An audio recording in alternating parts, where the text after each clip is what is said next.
buenos días, tardes o noches. Bienvenidos a Peppenstein 77.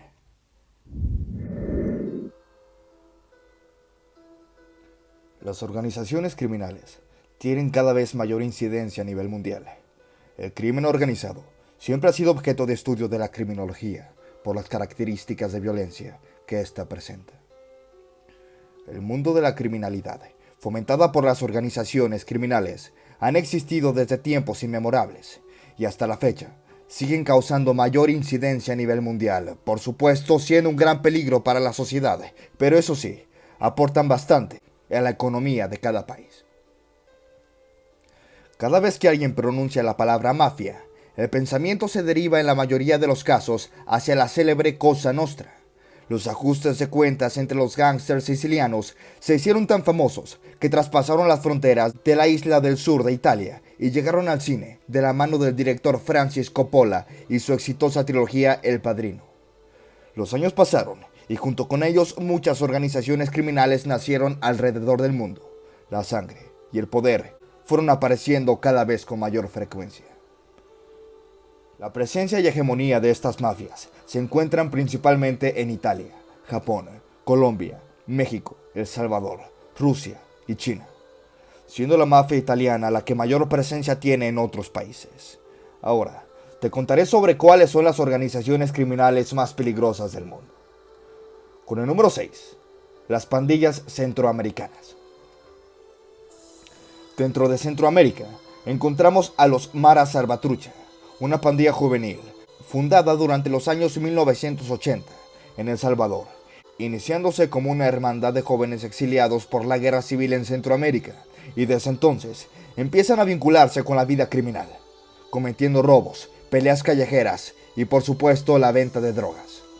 De igual manera, para formar parte de esta pandilla, cada postulante debe de estar dispuesto a realizar ciertos rituales y una vez dentro de ella, no podrían cometer ningún acto de deslealtad, porque podrían ser castigados con la misma muerte. Por otro lado, tenemos a los Latin Kings, una joven agrupación puertorriqueña formada en los años 40 en Estados Unidos, abarcando principalmente Chicago y la costa este del país norteamericano. Ellos se dedican principalmente a la venta de asesinatos, robos, secuestros, chantaje, extorsión y corrupción. Finalmente tenemos a los Trinitarios, una organización criminal de origen dominicano que nace a finales del siglo XX en Nueva York, cometiendo diversos delitos como robos, secuestros, tráficos de armas y menudeo de drogas. Dentro de la organización también tienen un rito de iniciación muy riguroso y deben permanecer junto a la pandilla por el resto de sus vidas. Con el número 5, las tríadas. Son de origen chino y empiezan a formarse a lo largo del siglo XX. Luego de la predominancia del Partido Comunista, quienes apoyaban y reprimían de manera considerable sus actos criminales, es así como comienzan a expandirse hacia otras partes del continente asiático, pero siempre trabajando de la mano de sus propios compatriotas. No cuentan con una estructura jerárquica establecida, por lo que cada clan de la organización trabaja de manera independiente. Hoy en día, para la policía, las Fuerzas Armadas y los servicios de inteligencia, es muy difícil tener acceso a esta organización, considerada una de las más impenetrables del mundo. Asimismo, esta mafia se dedica a la extorsión, la prostitución, los robos, asesinatos, falsificación de tarjetas de crédito y al tráfico de personas y de drogas. Número 4. La mafia rusa o mafia roja. Surgen en Rusia a partir de la Segunda Guerra Mundial, englobando principalmente las diversas organizaciones formadas después del hundimiento de la URSS, Unión de la República Socialista Soviética, y la posterior crisis económica que padeció el país. Asimismo, esta mafia está conformada por exguerrilleros de Afganistán, Georgia, Chechenia y exmiembros de la policía y de la agencia KGB, cometiendo diversas actividades ilegales como secuestros, asesinatos, atentados, contrabando de petróleo y, por supuesto, el narcotráfico. Número 3. Los cárteles de Colombia y México.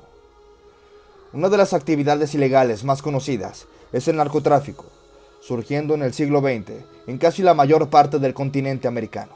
teniendo como referencias principales los carteles de Colombia y México. En Colombia, los carteles se ocupan de la producción de cocaína, contrabando de café y de esmeraldas. Este país tuvo como principales referencias en el mundo delictivo a los carteles de Medellín, al de Pablo Escobar o el cártel del Cali. Posicionándonos un poco más al norte, en el continente americano, tenemos a México, cuna actual de las grandes mafias y carteles más peligrosos del mundo. Mantienen contacto con otros países de la región para la comercialización de marihuana, anfetaminas, cocaína, en general todas las drogas. Los cárteles principales de las últimas décadas han sido el cártel del Golfo, los Zetas, el cártel de Sinaloa o el cártel Jalisco, entre muchos otros.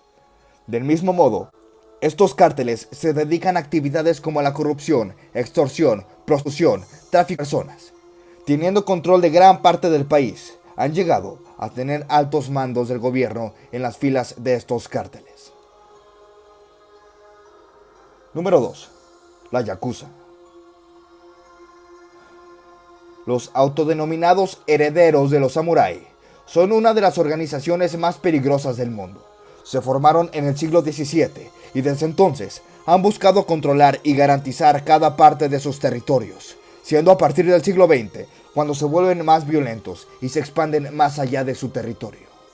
Además, se encuentra jerarquizada bajo las reglas o normas de honor y cada uno de sus integrantes debe someterse a una obediencia absoluta al líder de la organización. Su símbolo característico son sus tatuajes, y los diseños van cambiando según el ascenso que reciben dentro del clan. Actualmente, se dedican a los negocios ilegales, la prostitución, la pornografía, así como el tráfico de drogas y armas ilegales. Asimismo, tienen cierta impunidad dentro de la política y la policía, siendo este un punto a favor dentro del mundo delictivo. Con el número 1. La mafia italiana. En el territorio italiano existen 4 principales mafias que ocupan en su totalidad la zona sur del país.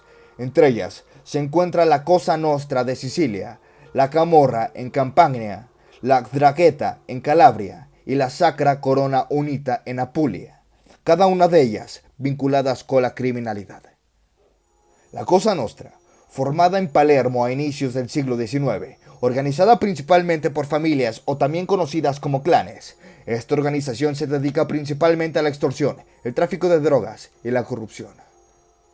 Por otro lado, tenemos a la organización conocida como la Camorra, quienes surgen a finales del siglo XIX, siendo una agrupación vinculada con la política. Desde esa fecha, se han caracterizado por la corrupción, el contrabando, los robos, homicidios y tráfico de drogas. Además, no cuenta con una estructura jerárquica, pues está compuesta por familias rivales que impiden su unificación. Seguimos en Italia.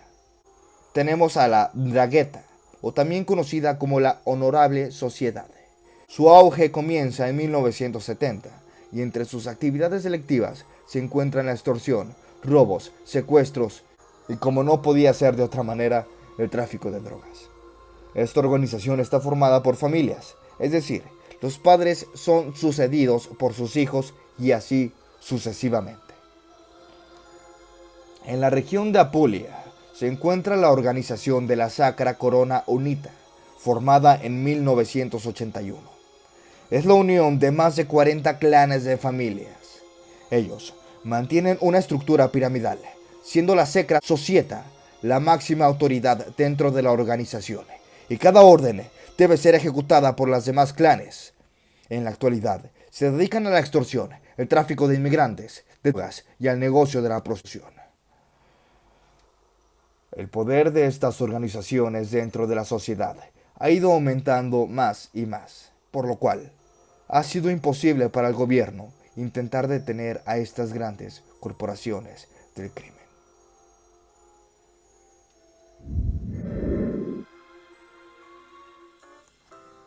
Antes de terminar con el video, quiero invitarlos a formar parte de los miembros del canal. Tendrán muchos beneficios como obtener insignias especiales, ver contenido exclusivo o mirar contenido antes que sea público, así como pedirme directamente algún tema de qué hablar, al igual que pedirme alguna canción para tocar, entre muchos beneficios más. Si mi trabajo les gustó, los invito a que dejen su like y se suscriban al canal, ya que me ayudan un montón a continuar con este proyecto, además de que es totalmente gratis. Larga vida a todos ustedes, amigos, y recuerden, ¡Let's rock!